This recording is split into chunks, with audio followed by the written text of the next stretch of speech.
Why will some nations be empty by 2100? This is a metaphor.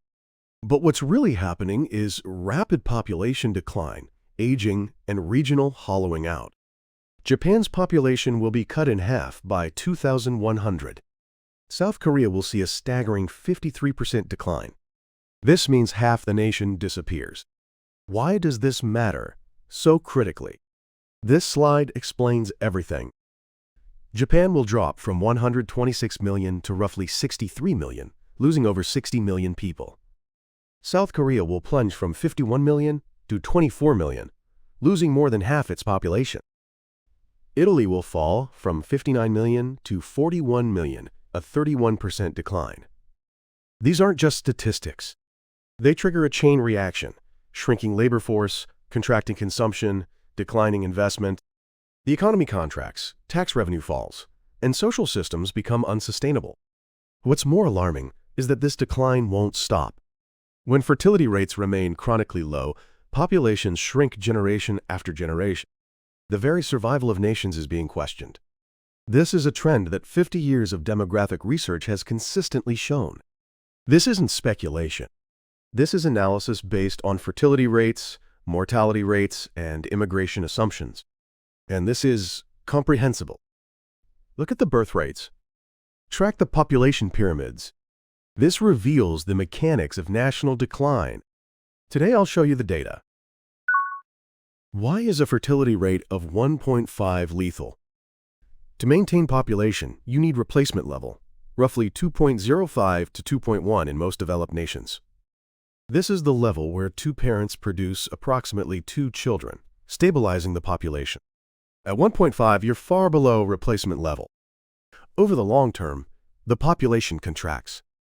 The actual rate of decline varies with age structure, mortality rates, and immigration. But when fertility stays chronically low, population decline pressure persists. And this decline accelerates easily, because the generation having children is itself shrinking. Birth numbers can fall faster than the population decline itself. Japan has hit a record low fertility rate of 1.20. South Korea is even more severe. 2023's fertility rate was a catastrophic 0.72. Even the 1.5 benchmark is becoming a distant memory. Without substantial immigration, reversing this trend is extremely difficult. So can immigration stop population decline? Theoretically, yes. But reality is harsh. Japan's foreign workers have exceeded 2 million, roughly 1.6% of the total population. South Korea has around 920,000, about 1.8%. Annual inflows are approximately 200,000 to 300,000 for Japan, 100,000 to 150,000 for South Korea. Which metric do you maintain with immigration? Total population, working age population, elderly dependency ratio. The required scale varies dramatically. What's clear is that a far larger intake than current levels is necessary. Cultural resistance is the first barrier. Beyond languages like Japanese and Korean, institutional factors, credential recognition, employment practices, education, housing, anti-discrimination measures determine integration success. Social security costs, education costs, and housing issues add further constraints. Even immigrant nations like Canada and Australia see gross and net immigration fluctuate significantly year to year. Sustaining stable, high-level intake is neither politically nor practically easy. Population decline isn't just a numbers problem. It's a self-reinforcing spiral that erodes the entire economy. Stage 1. Labor force decline. Production capacity falls. GDP growth slows. According to the National Institute of Population and Social Security Research's 2023 projections, Japan's working-age population is forecast to decline sharply. Stage 2. Consumption contraction. As aging progresses, consumption propensity tends to fall. Domestic demand shrinks, corporate profits deteriorate. Stores close, services disappear. Stage 3. Investment decline. Companies hesitate to invest in shrinking markets. Technological innovation stagnates, productivity gains slow. The sources of economic growth are lost. Stage 4. Youth exodus. As economic opportunities diminish, talented young people flee abroad. Population decline accelerates further. This isn't necessarily a linear decline. There's room to mitigate the impact through raising employment rates, boosting productivity, and institutional reforms. But that requires political resolve and long-term commitment.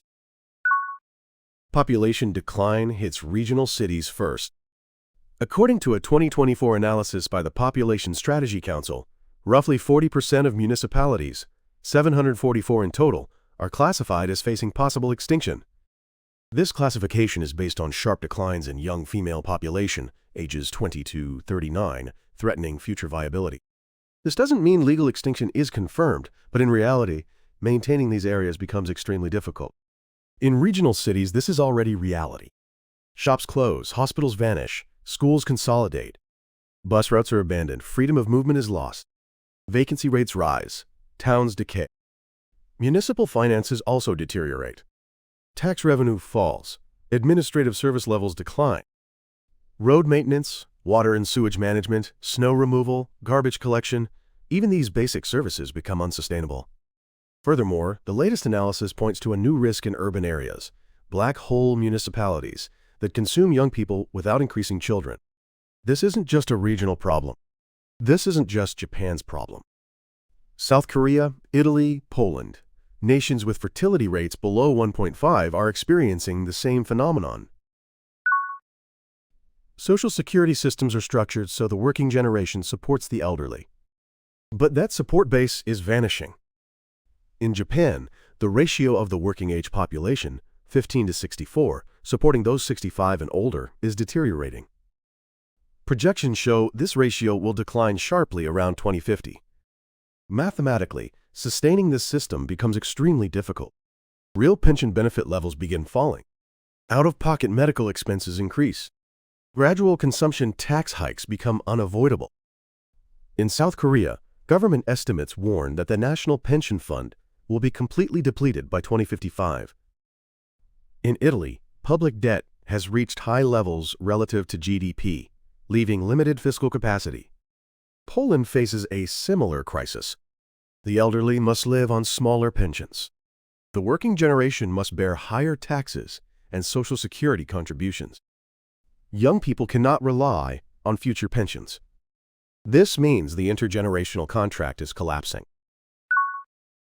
Population decline threatens the very existence of nations. Geographic constraints emerge first. Population decline makes national defense and border management difficult. Managing vast territories with a shrinking population is extremely challenging. Economic constraints come next. Labor shortages make maintaining core industries difficult. Funding to address aging infrastructure falls short. Roads, bridges, tunnels, water, and sewage systems, even maintaining these becomes difficult. Social constraints are the most severe. Local governments disappear. Administrative service voids expand. Healthcare, nursing care, education, these services collapse. People can no longer maintain basic living standards. A nation without population finds exercising sovereignty extremely difficult. Economic activity cannot be sustained. Social order cannot be maintained. The nation faces the risk of losing its very substance. This is not an exaggeration. This is the reality that nations with fertility rates below 1.5 are facing right now. So let's organize today's analysis. Here's today's summary. First, the structural pressure of population decline. When fertility rates remain chronically low, population contraction pressure works. Japan faces a 50% decline. South Korea stands to lose 53% of its population.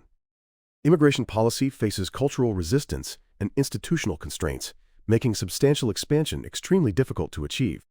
Second, the spiral of economic contraction.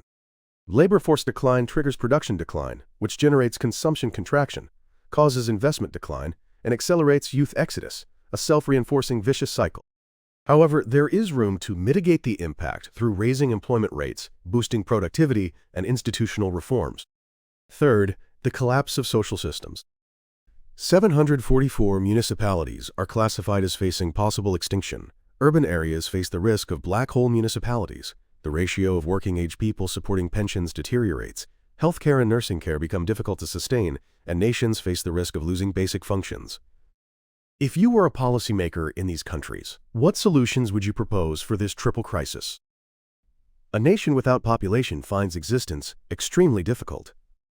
Let me know your thoughts in the comments. Thanks for watching to the end. Population decline isn't a distant future issue. It's reality unfolding at this very moment. This channel reveals such overlooked structural problems through data and logic. Subscribe and join me next time to explore the world's truths. See you next time.